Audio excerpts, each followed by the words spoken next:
Hello, on se retrouve enfin, on est seulement en avril et voici venue la vidéo bilan de mes lectures de 2022. Bon ok, on est en avril, clairement pour un bilan 2022 ça commence à un peu sentir le périmé, mais ce qui est bien c'est que contrairement à des films qu'il faut aller voir en salle, il n'y a aucune urgence de parler tout de suite d'un livre, c'est-à-dire que même si vous regardez cette vidéo dans 10 ans, vous pouvez aller vous procurer ces livres, sauf s'ils sont en rupture de stock, auquel cas je suis désolée mais ce n'est pas ma faute, hein.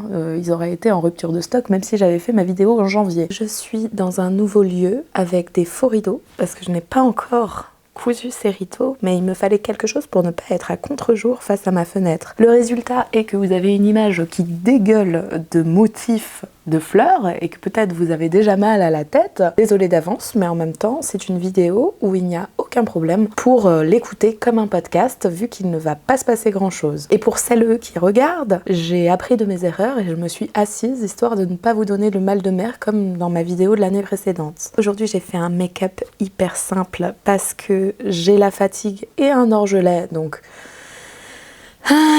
voilà, on va au plus simple. Comme l'année dernière, le bilan de mes lectures sera coupé en 3 vidéos. Celle-ci, qui est la première de la série, concerne tous les livres qui ne sont pas de fiction, donc principalement des essais, mais ça peut aussi être des biographies ou des choses un peu intermédiaires, inclassables. La seconde vidéo, ce sera sur les romans que j'ai pu lire, donc tout ce qui est de l'ordre de la fiction. Et enfin, la troisième, ce sera sur les PD. Donc sans plus attendre, je vous propose qu'on commence parce qu'il y en a probablement pour des heures. L'année dernière, j'avais commencé par un petit disclaimer sur la lecture et là j'ai dû re-regarder ma vidéo parce que ce disclaimer j'en ai besoin moi-même, c'est-à-dire que cette année j'ai lu moins que l'année dernière. I know, shocking. Et ma réaction, ça a été celle vraiment d'un enfant de 4 ans. C'est-à-dire que j'ai eu l'impression d'être plus basse que terre et d'avoir raté ma vie parce que j'ai lu 10 livres de moins que l'année dernière. On en est là. Sachant que j'ai quand même tout de même lu plus de 80 livres. Je sais plus exactement et je m'en fous. On va arrêter de compter, ça nous rend zinzin. Si vous voulez voir la liste détaillée, tout est dans mon Goodreads que vous trouverez en description. Donc, globalement, ce que j'aimerais vous dire, c'est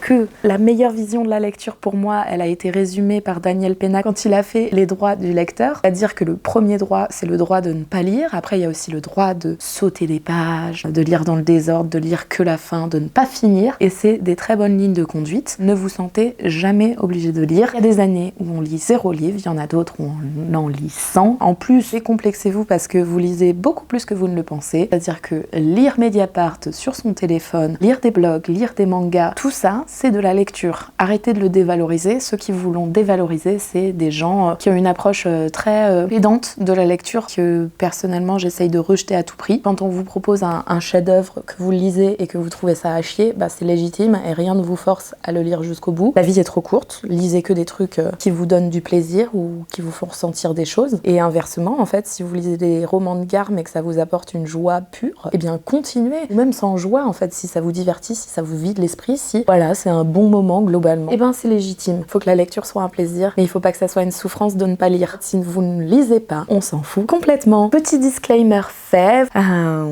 on y va. En termes d'essais, de livres de non-fiction et tout ça, j'ai lu cette année 26 livres. Je vais partir de ceux auxquels j'ai mis 5 étoiles, donc mes préf, à ceux où j'en ai mis moins, sachant que je n'ai mis 1 étoile à aucun livre parce qu'il faut vraiment me pousser pour que je mette 1 étoile. Hein. Quand même, si je vous mets 1 étoile, franchement, remettez-vous en question, peut-être arrêtez l'écriture. En toute modestie, mon avis fait loi, donc ça suffit d'écrire des navets. Mais comme je l'ai dit, ça n'arrive pas, puisque je n'ai pas mis 1 étoile. Alors, pour commencer avec les livres de 5 étoiles, le premier dont je vais vous parler, c'est Une poupée en chocolat d'Amandine Gay. Amandine Gay, c'est quelqu'un dont j'admire beaucoup le travail, qui a fait 2 documentaires. Elle a d'abord réalisé Ouvrir la voie, qui est un documentaire avec une série d'interviews de femmes françaises et belges et de comment est-ce qu'elles vivent en tant que femmes noires dans des sociétés ouvertement racistes. Donc c'est articulé autour de divers thèmes et c'est hyper intéressant. Enfin, c'est même assez essentiel à regarder. Et son second, qui s'appelle Une histoire à soi, qui est absolument incroyable aussi, qui est réalisé sous la forme d'un roman photo, un peu à la Chris Marker, dans une très grande simplicité de moyens sur la réalisation. Et ça fonctionne très bien, ce qui était déjà un enjeu. Et dans le contenu, en fait, ça suit la vie de plusieurs personnes adoptées, mais qui sont issues d'une adoption transnationale, donc des bébés qu'on a pris dans d'autres pays pour les ramener en France. Et du coup, ça discute des conséquences assez tragiques et méconnues que ça peut avoir sur ces enfants et sur les adultes qu'ils deviennent. Donc c'est pareil, une fois hyper nécessaire, très très poignant. Et du coup, pourquoi je vous parle de ces films alors qu'on est sur une vidéo de compte rendu lecture? C'est parce que son livre Une poupée de chocolat, c'est un peu dans la lignée, d'ailleurs il est sorti un peu en même temps, de son film Une histoire à soi, puisque ça raconte elle son expérience en tant que femme adoptée, donc une femme noire adoptée par des parents blancs, les conséquences que ça a pu avoir sur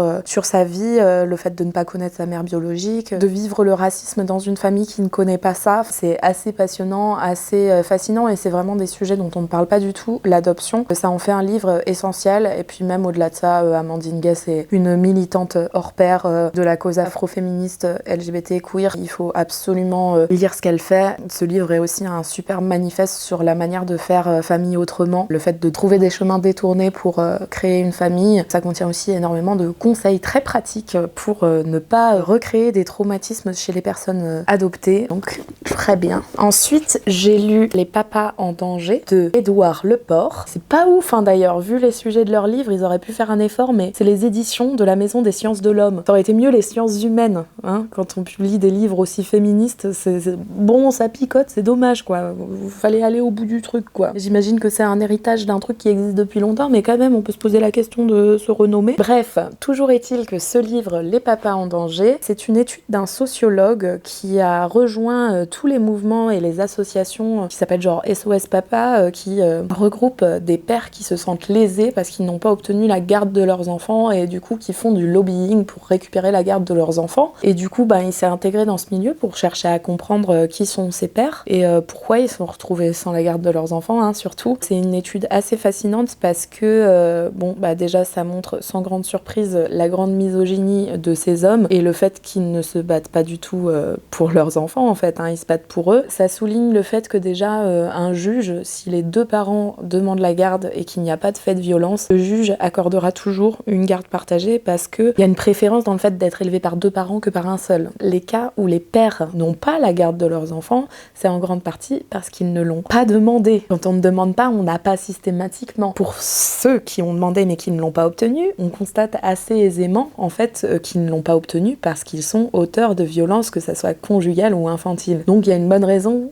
pour qu'ils n'obtiennent pas la garde, voire ils n'aient même pas le droit de voir leurs enfants. On voit aussi dans ce livre que l'une des grandes motivations de ces mouvements pour avoir la garde, c'est pour ne pas avoir à payer de pension alimentaire. Vraiment, c'est un livre qui fait adorer les pères, hein. C'est vraiment le top of the pop des pères. Je suis hyper contente d'avoir lu ce livre parce que moi je fais des interventions en milieu scolaire avec une association pour lutter contre les discriminations sexistes, transphobes et homophobes. Et en ce moment, la question de dire que les hommes subissent le sexisme parce que les femmes obtiennent la garde de leurs enfants et tout l'argent d'ailleurs de l'homme lors d'un divorce sort tout le temps. Du coup, je suis hyper contente d'être outillée pour répondre que c'est complètement n'importe quoi.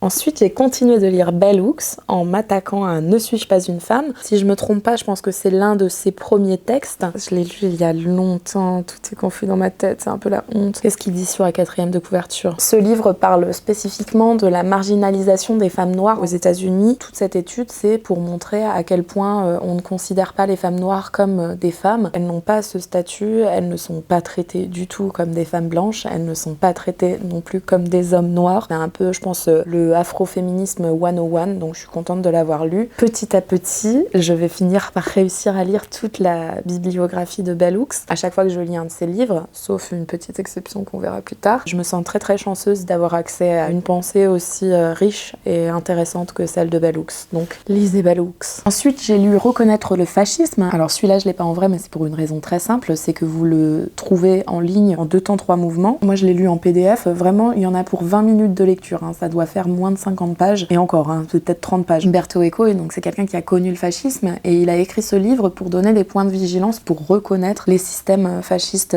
qui se mettent en place dans la politique. Je l'ai lu, ça devait être en janvier de l'année dernière. Depuis, comment dire, la condition politique de notre pays s'améliore chaque jour, et on est de plus en plus fiers de dire qu'on est le pays des droits de l'homme, hein. Darmanin qui enlève les financements de la Ligue des droits de l'homme, la Ligue des droits de l'homme. Bref, tout ça pour dire que c'est un peu glaçant parce que effectivement Umberto Eco, il est un peu en train de sonner l'alarme, hein, de dire oui, là c'est le fascisme quand même, hein, qui s'installe. Lisez-le si vous pouvez, ça prend pas beaucoup de temps. J'ai aussi lu Pauvre petit blanc de Sylvie Laurent, un livre sur la discrimination anti-blanc, enfin en tout cas ce mythe qui existe, pour essayer de comprendre d'où ça vient dans les États-Unis. C'est assez intéressant de regarder comment s'est construit toute cette idéologie pour légitimer le racisme que font subir les suprématismes blancs aux populations noires des États-Unis. À chaque fois, cette maison d'édition, ça te donne des outils très très concrets. C'est des synthèses de thèses et du coup, ce qui permet de vraiment avoir des bases très solides, c'est très sourcé sur ces sujets. Donc je vous conseille aussi, c'est passionnant. Ensuite, j'ai lu Connexion de Kate Tempest. Alors que dire déjà à Kate Tempest, un incroyable musicien N. Kate Tempest, c'est une auteurice de génie, enfin ses paroles c'est incroyable, sa musique est top. Quand on est artiste, je trouve qu'il est hyper chouette à lire parce que ça parle vraiment de le fait de créer une connexion entre son art et son public et le fait que l'art il se crée que quand il y a une rencontre et une connexion avec les gens et que ça c'est hyper beau, hyper rare, hyper touchant. En fait ça me parle beaucoup parce que moi j'ai l'impression de vivre ça quand par exemple j'organise des drag shows ou à certains concerts où je me dis mais en fait là c'est autre chose qu'un artiste sur scène et un public, c'est vraiment genre tout le monde s'est mis dans une forme de communion et a mis en place l'environnement possible pour que cet art émerge. C'est hyper beau ce que Kate Tempest nous présente comme posture de l'artiste qui existe au sein d'un milieu et non qui est le génie qui crée tout seul. C'est assez beau, c'est assez humble et très inspirant. Ensuite, j'ai lu Comment saboter un pipeline d'Andreas Malm. Ce livre, il m'a fait beaucoup de bien parce que j'ai énormément d'éco-anxiété, c'est-à-dire que dès qu'il y a un rapport du GIEC, je n'arrive plus à fonctionner en fait, je n'arrive plus à me lever, je ne comprends pas comment on continue notre vie comme si de rien n'était. Pour pas céder au doomisme, donc le fait d'abandonner en se disant de toute façon c'est l'apocalypse, il n'y a rien à faire, let's go,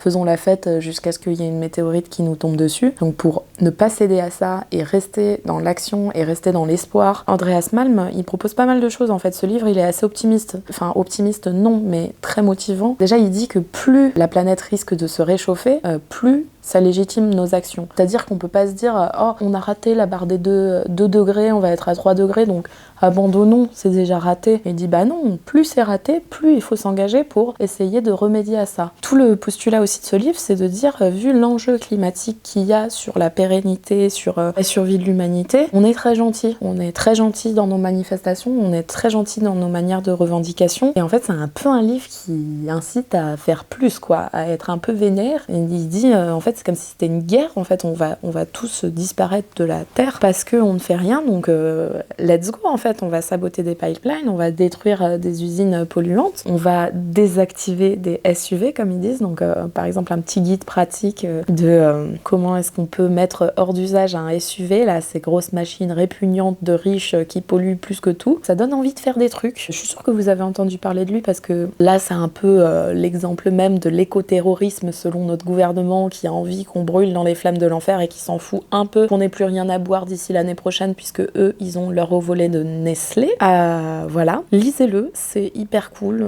Voilà, je suis en train de lire un autre livre là en ce moment même et vraiment, c'est quelqu'un de passionnant qui donne la niaque, ça donne des raisons d'agir et on en a besoin. Ensuite, j'ai lu Le capitalisme carcéral de Jackie Wang. Comment vous dire, c'est absolument génial et c'est brillantissime. En fait, du coup, Jackie Yang, pourquoi elle travaille sur la prison, c'est parce que elle a son frère qui a été mis en prison à perpétuité alors qu'il était mineur, ce qui est quelque chose, je savais même pas que c'était possible, mais visiblement aux États-Unis c'est possible. On peut faire quelque chose et se retrouver en prison avant même d'avoir atteint la majorité et avec aucune possibilité de sortir avant sa mort. C'est quand même waouh! Tout son livre, c'est une étude pour montrer comment tout est construit aux États-Unis pour dérouler le tapis rouge de la vie des personnes racisées, pour les amener vers la prison, pour les amener vers la précarité, comment le capitalisme est là pour les mettre dans la merde. Donc ça parle beaucoup tout ce qui a été des prêts, des subprimes et tout ça, où en fait, ils savaient très bien qu'ils faisaient des prêts dangereux avec des taux dangereux qui donnaient que aux familles hyper précaires et noires, alors qu'à côté, chez les gens riches, il y avait des taux beaucoup plus avantageux. Et ils savaient très bien qu'ils allaient endetter des gens. Ça explique aussi comment tous les crédits à la consommation, c'est des micro-prêts, c'est des choses qui endettent les gens et qu'en fait on a construit une société qui veut vous faire croire que vous avez un pouvoir d'achat et que vous êtes capable d'acheter tout ce que vous voulez avec les 4 fois sans frais de PayPal et tout ça, mais qu'en fait à chaque fois que vous faites ça, vous êtes en train de vous endetter et de vous mettre de plus en plus dans la précarité. Je me rends pas compte si ça existe beaucoup en Europe parce que moi je sais que mes parents ils m'ont dit jamais de crédit à la consommation et en tout cas aux États-Unis, mais c'est monnaie courante, c'est-à-dire que tout le monde a une carte de crédit en fait, donc pour faire faire des crédits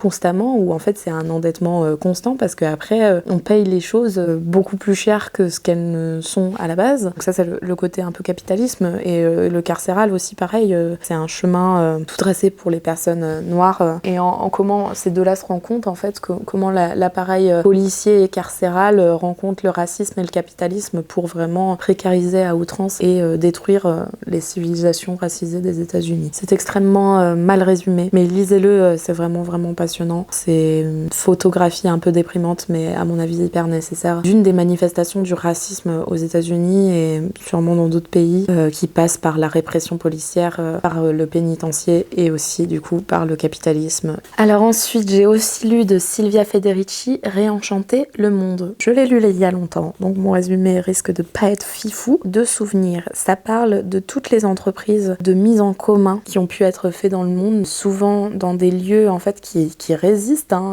au capitalisme, que ça soit des petits villages où il y a des procédés de nourriture en commun, qui soulignent que tous ces lieux où il existe encore une économie de commun qui résiste au capitalisme sont souvent des lieux qu'on considère, nous occidentaux, comme sous-développés, parce que justement ils ne sont pas rentrés dans une économie capitaliste, mais qui pour autant présentent en fait les solutions qui pourraient sauver le pays à la fois du capitalisme que de la crise écologique. C'est hyper fascinant parce que tout d'un coup il y a un changement de focale où on regarde plus les populations pauvres comme des personnes qui sont en retard et qui ne sont pas développées, mais plutôt comme des gens qui sont au contraire précurseurs et avant-gardistes, en cela qu'ils installent et qui ont instauré des mises en commun et des solidarités qui permettent de donner un espoir face à la crise écologique et à la crise financière. Et ça parle aussi effectivement de tous ces mouvements que peuvent créer le capitalisme pour mettre fin à des lieux comme ça, parce que ça ne convient pas au capitalisme qu'il puisse y avoir des moments de telle solidarité. Super bien. Ensuite, j'ai lu Les Argonautes. J'en parle hyper mal, mais en gros, il m'a assez bouleversée, déjà parce qu'il est hyper bien écrit. C'est une sorte de mélange entre un essai et une autobiographie. Maggie Nelson raconte un peu son histoire d'amour, où elle a rencontré quelqu'un, donc en fait, il crée un couple queer où ils sont un peu hors du genre parce que son partenaire fait une transition en fait au cours de leur relation. Comment en fait ils vont créer une famille puisqu'ils vont avoir un enfant ensemble, et comment est-ce qu'on repense une famille plutôt queer, comment construire une famille dans les marges. C'est un livre qui parle de parentalité queer, et c'est vrai que c'est un sujet qui me tient vraiment à cœur en ce moment puisque j'aimerais bien écrire dessus. Ma prochaine bande dessinée risque d'avoir ça comme thème. C'est hyper beau parce que voilà, ça parle d'une histoire d'amour, de beaucoup de courage, de comment est-ce qu'on construit ensemble, comment est-ce qu'on construit quand il n'y a pas les termes, quand on n'a pas les définitions communes, quand on se reconnaît pas dans le modèle qui nous a été expliqué. C'est hyper beau, c'est très poétique, très fort et très intelligent, et voilà, lisez-le. Ensuite, j'ai lu Je suis votre pire cauchemar de Kiyemis. Kiyemis, c'est quelqu'un que je suis mais depuis des années sur Twitter parce que c'est vraiment une afroféministe très pédagogue, et voilà, j'ai appris plein de choses en lisant ce qu'elle pouvait écrire. C'est le premier livre que je lis d'elle. Je le trouve hyper beau parce que du coup ça parle du fait qu'elle c'est une femme grosse, noire, qui fait du bruit, qui est vraiment le cauchemar de la société normée et de tous les codes de beauté qu'on a instaurés. Ça part de cette notion de fille cauchemar, d'être le pire cauchemar, celle qu'on aimerait vraiment pas être, et comment est-ce qu'on se revendique ça et qu'on devient hyper fier de qui on est, et comment est-ce qu'on envoie balader la perfection parce que c'est à chier. La perfection, c'est raciste, c'est capitaliste, c'est sexiste, et en fait on est très bien dans nos marges et on est très belle avec notre corps qui va au-delà de ça. Lisez-le. Ok, on en a fini de parler des livres auxquels j'ai mis 5 étoiles et maintenant on passe aux 4 étoiles. Pour commencer, je vais parler de Pilule défaire l'évident, qui est un livre d'Alexandra Roux. Ça parle du fait que déjà en fait la pilule ça a été certes une très grande avancée féministe, mais que du coup puisque ça a permis une libération des femmes, maintenant pour nous c'est une évidence que la pilule libère les femmes. Néanmoins on sait bien que ça a beaucoup d'effets secondaires. La liste des effets secondaires est interminable et quand même très grave. On nous a habitués à ça, et les femmes quand on leur parle de contraception on leur donne systématiquement ça. Ça analyse comment cette libération de la femme maintenant ce n'est plus plus trop au profit des femmes ou pour leur bien, mais c'est plutôt au profit de leur partenaire. On sait que ça a des dommages très graves en fait sur la vie, notamment tout ce qui est maladie mentale. Et du coup, ça souligne comment en fait on ne prend pas au sérieux la douleur des femmes, parce que tout est justifié par le fait de libérer les hommes de la peur de devenir père. Ce livre nous permet de voir que ça libère plus les hommes que les femmes et qu'il faudrait plutôt réfléchir à des systèmes autres pour les femmes à qui la pilule ne convient pas. Ça fait surtout sourire quand après on entend des femmes ou des discours de gens de droite qui vont dire que c'est dangereux de donner des hormones aux personnes trans, alors qu'on en donne constamment aux femmes sans se poser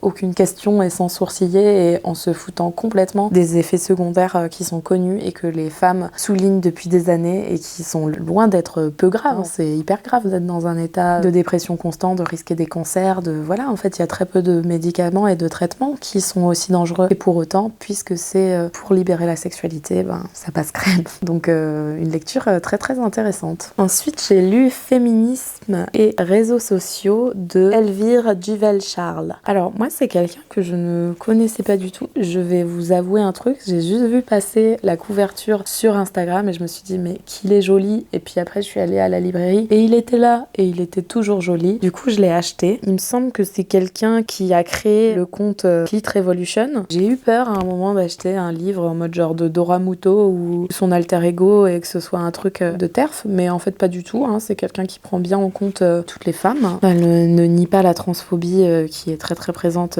en ligne, au contraire. De quoi parle ce livre, purée? J'en ai mais aucun putain de souvenir. On va lire la 4e de coup. Si on en croit la 4e de couverture, elle interroge la capitalisation et la violence du militantisme digital face à des algorithmes plus forts que les lois et à la vague réactionnaire qui s'annonce. Faites ce que vous voulez avec ça. Peut-être plus tard dans la vidéo, j'aurai un flashback saisissant. Visiblement, j'ai bien aimé ce livre. Vous voyez ce que c'est aussi de lire beaucoup de livres, c'est que ça disparaît. C'est voilà. Soyez pas trop intimidés par le fait que j'ai lu beaucoup, puisque visiblement, il en reste pas beaucoup. Ensuite, j'ai lu Hilaria de Irénée. Irénée, elle a écrit La terreur féministe, mais je ne l'ai pas du tout lu. Du coup, ce livre, c'est vraiment comment est-ce qu'elle a découvert l'anarchisme, que devenir anarchiste a vraiment nourri sa vision du féminisme. Et en fait, pour nous raconter comment elle est devenue anarchiste, elle passe aussi par des récits intimes de sa vie, puisque en fait, du coup, elle a des femmes dans sa famille qui étaient anarchistes au moment de la guerre avec Franco. Des femmes très inspirantes dans son histoire, et du coup, elle raconte comment le féminisme et l'anarchisme lui ont permis de comprendre qu'il fallait être contre la prison, qu'il fallait être contre la police, que ne pouvait pas être capitaliste et féministe. Donc c'est vraiment un livre qui montre l'intersection des causes, et c'est un beau témoignage puisque en fait c'est une autobiographie devenue essai. Ensuite, j'ai lu Delton Krenak, Idées pour retarder la fin du monde. C'est une retranscription de plusieurs petites conférences que cet homme, qui est un activiste amérindien de population autochtone, ça rejoint un peu Réenchanter le monde, le fait que les populations autochtones et qui sont pas modernes et industrialisées sont celles qui vont résister en fait à tous les changements climatiques. Elles ont toutes les facultés d'adaptation requises puisqu'elles ne sont pas rentrées dans le système capitaliste, alors que les sociétés occidentales et capitalistes ont l'impression qu'elles ont tous les outils pour survivre, et elles sont très imbues d'elles-mêmes en cela parce qu'elles n'ont aucune ressource, elles ne savent pas s'adapter, elles se sont déconnectées de la terre et du coup des moyens de subsistance. C'est assez intéressant d'avoir une fois de plus un regard où on arrête de désigner les populations autochtones comme des peuples non adaptés et pas encore développés, alors qu'au contraire, ils ont bien plus compris que nos sociétés et vont très probablement mieux vivre les crises qui nous attendent. Ensuite, j'ai lu L'automatisation et le futur du travail de Aaron Benanav. Ces vidéos, c'est dur, alors il faut convoquer tout un tas de souvenirs que je n'ai plus vraiment, mais il me semble que justement, c'était un livre qui essayait d'aller à l'inverse du discours de crainte qui dit que les machines vont nous remplacer, quelque chose qui ferait peur, en minimisant en fait leur impact, en montrant que on en est loin en fait, et que on aura toujours besoin de l'humain derrière. Il va à l'encontre de cette idée qu'on perd tous nos emplois parce que tout est automatisé. Il dit que non, c'est plutôt aucune idée. Je sais plus quoi en dire. Visiblement, j'ai trouvé ça pas mal, mais visiblement encore plus, ça ne m'a pas tant marqué. Donc voilà, next. J'ai aussi lu d'Elisabeth Lobovici, Ce que le sida m'a fait. Déjà, l'édition, elle est insupportable à lire parce qu'il pèse au bas mot le poids de 2 éléphantos. En plus, il est gros, du coup, quand on le lit comme ça, on passe un mauvais moment. Néanmoins, quand j'ai commencé à lire ce livre, je l'ai trouvé extraordinaire. Puis, il a fini par un peu me tomber des mains parce que c'est un livre de critique d'art contemporain. En fait, c'est fait pour les geeks d'art contemporain, c'est-à-dire que c'est des références hyper précises, hyper de niche, pour des gens très très experts. Et moi, je ne suis pas du tout experte en art contemporain. Et pour vous dire à quel point c'est quand même dur à lire, intense quoi, parce que c'est compliqué et que c'est vraiment de la théorie de l'art. Même mon amie Moon Alisha, qui est la personne que je connaisse, qui est le plus calé en art contemporain et qui a une vraie appétence pour ça, a eu du mal à le lire. C'est-à-dire que vraiment, il tombe un peu des mains. Néanmoins, tous les artistes qui sont cités, j'étais ravie de découvrir leur travail. C'est assez passionnant, ça donne envie d'aller se renseigner encore plus. Et à la fin, il y a quelque chose de très très précieux qui est sur même, je sais pas, genre une vingtaine de pages, une chronologie hyper complète de la crise du sida et des artistes aussi qui sont liés à cette crise. Donc depuis le tout début jusqu'à nos jours. J'ai d'ailleurs appris que la première occurrence de quelque chose qui ressemblait au sida, c'était les années 50. Je sais pas si vous le saviez, mais moi, clairement pas. C'est un livre que je suis quand même hyper contente d'avoir lu et que je trouve très bien parce que c'est rare, en fait, les archives sur des personnes qui ont vécu le sida et leur culture qui a disparu avec leur mort. Néanmoins, je trouve que c'est un livre très très compliqué à lire. Je l'avais lu suite à ma découverte de La gentrification des esprits, qui est un livre que j'ai adoré. Je trouve que Sarah Schulman, c'est très lisible, très clair. Là, c'est vraiment, il faut s'accrocher et je l'ai vraiment traîné pendant au moins 6 mois, en fait, ce livre. À la fois, je vous le conseille et en même temps, je pense que c'est vraiment pour les lecteurs aguerris, on va dire. Ensuite, dans cette catégorie, j'ai envie de parler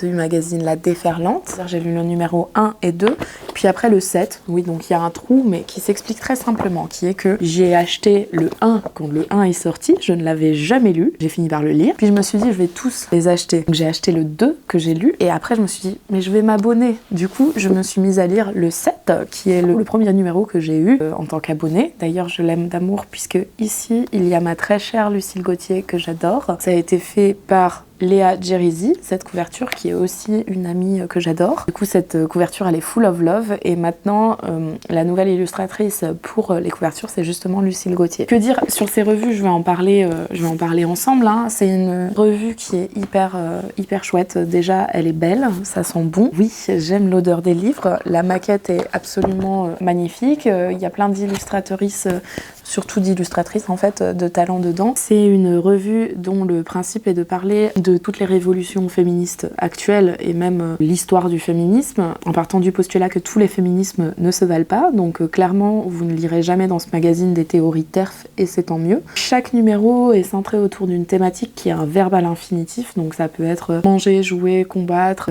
Maintenant, là, le dernier, c'est baiser. Il y a jouer, et en fait à chaque fois c'est un dossier hyper complet autour de ces notions. La couverture du numéro 1, il est fait par Nadia Dizgrana, qui est une superbe illustratrice qui fait des collages et avec qui j'ai eu la chance de faire une exposition qui est toujours visible à Strasbourg si vous voulez, au 5e lieu. Manger, c'est forcément un thème qui me plaît beaucoup. J'étais contente d'y retrouver Daria Marx qui parle de gros politique. Chaque thématique est hyper intéressante.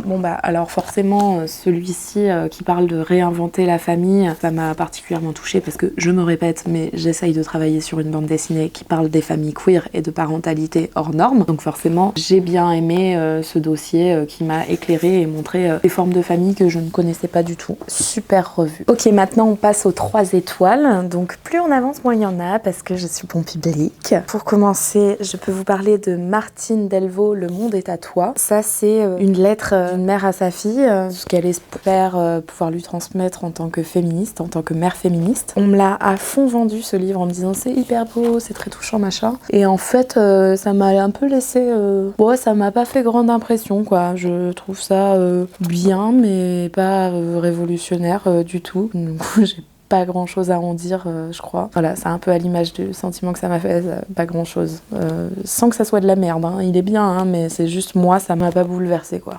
Ensuite, j'ai lu Corset de papier de Lucie Barrett. Alors ça, il est dans 3 étoiles, c'est un peu injuste parce que c'est un très bon livre en soi. Ça parle de toute l'histoire de la presse féminine, donc en fait, comment est-ce que ce média très propre aux femmes a évolué, qu'est-ce qu'il contenait en fonction des années, quels ont été les enjeux, donc comment ça a permis de créer cette image de la bonne ménagère, de la bonne femme mais dans le sens t'es bonne, comment tout ce média a forgé une image des corps, une image des vies des femmes. En fait, c'est hyper intéressant, il n'y a pas de souci. C'est juste que moi, j'ai fait une année d'études des médias et j'ai eu la très grande chance de suivre un cours de Bibia Pavard, qui est une historienne spécialisée dans les féminismes. Elle a fait tout un cours en fait sur le féminisme à travers les médias, donc c'est que des choses que j'ai étudiées, donc en fait j'ai pas appris grand chose et c'est pour ça que je lui ai mis 3 étoiles, mais c'est assez injuste parce que c'est un sujet passionnant et que je pense que c'est chouette à lire et que quand on n'a pas fait d'études de médias, on apprend plein de choses. Donc je vous le conseille quand même, hein. Moi j'ai mis 3 étoiles parce que je suis une ingrate, mais vraiment il est bien. Ensuite j'ai lu Vénère de Taous Merakchi. C'est un livre un peu autobio, donc pareil, hein, c'est un peu comme Je suis votre pire cauchemar, c'est faire un essai par l'autobio. Taous, elle nous parle du fait que ça a toujours été une femme hyper en colère et qu'elle a toujours un feu dans son ventre au point que ça lui en a fait un cancer. C'est un peu un manifeste pour du féminisme de colère et arrêter de dire aux femmes d'être calmes, mais de vraiment faire exploser cette colère qui est tout à fait légitime. J'ai trouvé ça chouette, mais sans plus, sans que ça me transporte non plus, quoi. Taous écrit hyper bien, pareil, c'est quelqu'un que je suis sur internet depuis 1 million d'années et qui m'a beaucoup appris et dont j'admire la pensée et le travail. C'est un bon livre, c'est juste pas forcément celui que j'ai préféré. Voilà. Ensuite, de Fahim Amir, j'ai lu Révolte animale et alors vraiment, là pour le coup, j'ai pas aimé. La promesse me plaisait bien, qui était de discuter de comment les animaux peuvent être des acteurs contre le capitalisme et la société. Prenant l'exemple du pigeon ou des porcs dans des abattoirs, ouais, c'est des forces de la nature, mais en fait, plus j'ai lu, moins ça me plaisait. Parce que je pense que cet auteur, c'est le meilleur poteau de Paul Preciado, parce que déjà, il le cite tous les 4 matins, et ensuite, il a exactement le même langage que lui, à savoir créer des mots valises pour des concepts qui pourraient être hyper simples, mais qui sont rendus compliqués à cause de la sémantique, et j'aime pas du tout, en fait. Si vous avez déjà vu ma vidéo l'année dernière, j'aime pas du tout la pensée de Preciado, et cette manière d'écrire en général, que je trouve hyper pédante, et pas pédagogique. Et en fait, la pédagogie, c'est de l'intelligence, en fait. Écrire un livre clair, ça demande beaucoup d'intelligence. Donc en fait ça m'énerve quand on essaye de se faire paraître plus intelligent en utilisant des mots compliqués et des concepts compliqués qui finalement sont très pédants. Hélas, la forme du livre m'a vraiment rebutée au point où je garde pas une très grande impression du fond et où j'ai pas été particulièrement convaincue non plus. Et c'est dommage. Et ensuite, ma déception de l'année. Les gars, je ne sais même pas comment c'est possible. Je suis tellement choquée que je m'approche de la caméra. Mais j'ai lu un livre de Bell Hooks auquel je n'ai pas mis 5 étoiles. 3 étoiles, les gars. 3 étoiles chez moi, c'est pas beaucoup, quoi. Et ce livre, c'est À propos d'amour. Je suis dégoûtée, parce que ce livre, ça faisait plus d'1 an que je l'attendais. C'est-à-dire que quand les éditions Divergence ont teasé qu'ils étaient en train de le traduire, j'étais en mode genre, Dieu du ciel, je tombe de ma chaise, je veux lire ce livre, je suis ravie. J'étais tellement excitée que dites-vous que quand il est sorti, j'étais en résidence en Allemagne et je me le suis fait envoyer par la poste parce que je ne pouvais pas attendre 2 jours de rentrer en France. C'était ça mon niveau d'attente sur ce livre. Autant vous dire que j'étais prête à ce que mon cerveau explose et que ma vie change du tout au tout. Et pourtant, putain...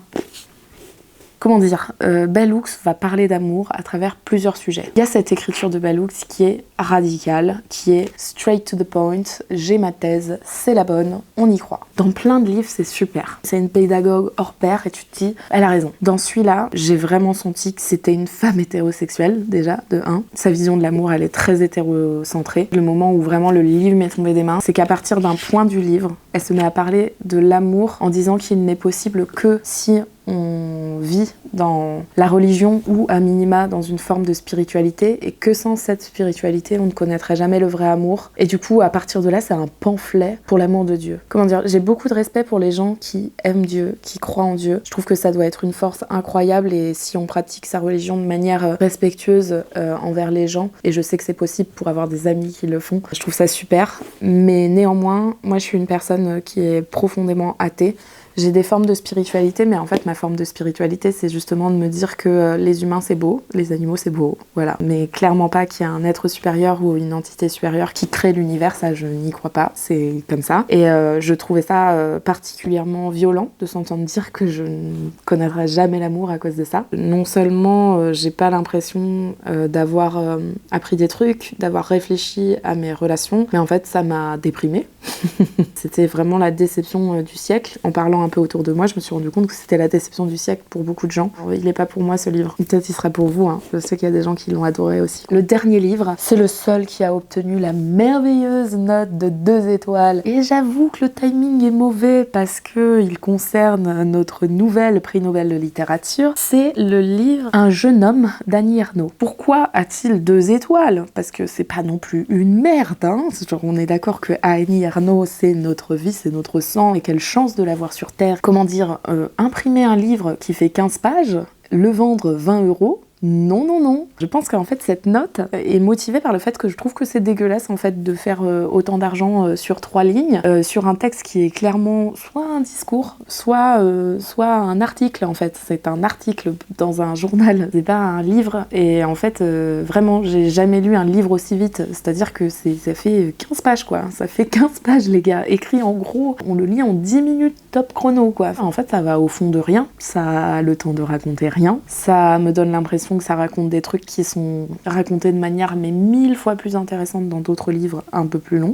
C'est plutôt un problème d'édition que de Annie Ernaux. Mais du coup, voilà. Là, vu qu'on juge un livre, 2 étoiles. Ok, c'est la fin de cette première partie. J'ai terminé de vous parler de tous les essais que j'ai lus. On se retrouve très vite pour la seconde partie qui concernera les romans.